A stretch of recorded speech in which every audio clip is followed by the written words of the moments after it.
siku za washa.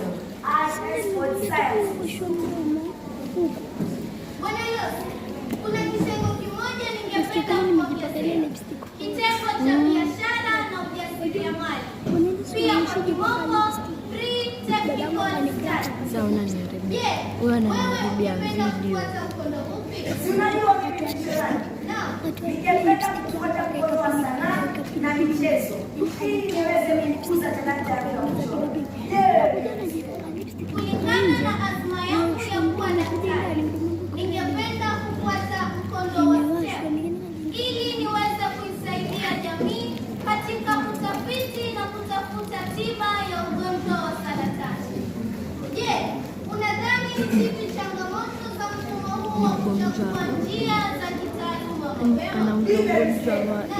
Moja ya changamoto ni mtazamo hasi wa wapele wetu. Mara kwa mara wao hupendelea sisi kufuata mienendo yao na sio makusudi yetu. Kwa mfano, kuna wazazi huamini kuwa STEM ndiyo njia sahihi pekee. Wao huwalazimisha watoto wao kuifuata njia hii na sio njia walioichagua wenyewe. Changamoto nyingine ni kasumba ya kuajiriwa kazi. Mara kwa mara watu huogopa kufuata taaluma nyingine wakihofia hawataajiriwa kazi. Hivyo basi unapata watu wengi wameelemea mkondo mmoja wakiwa na matumaini ya kuajiriwa kazi.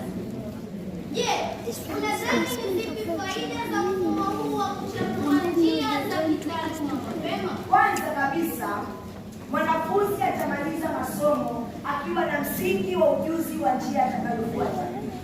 Pili, mwanafunzi anapata mwelekeo wa maisha yake ya usoni mapema. Fauka ya hayo, inampa mwanafunzi mshawasha wa kukuza kipaji chake na kujitayarisha kwa kazi yake ya baadaye. Umetoka na mama. Sana Bwana Losi kwa kutuchagulia vitengo hivi. Sasa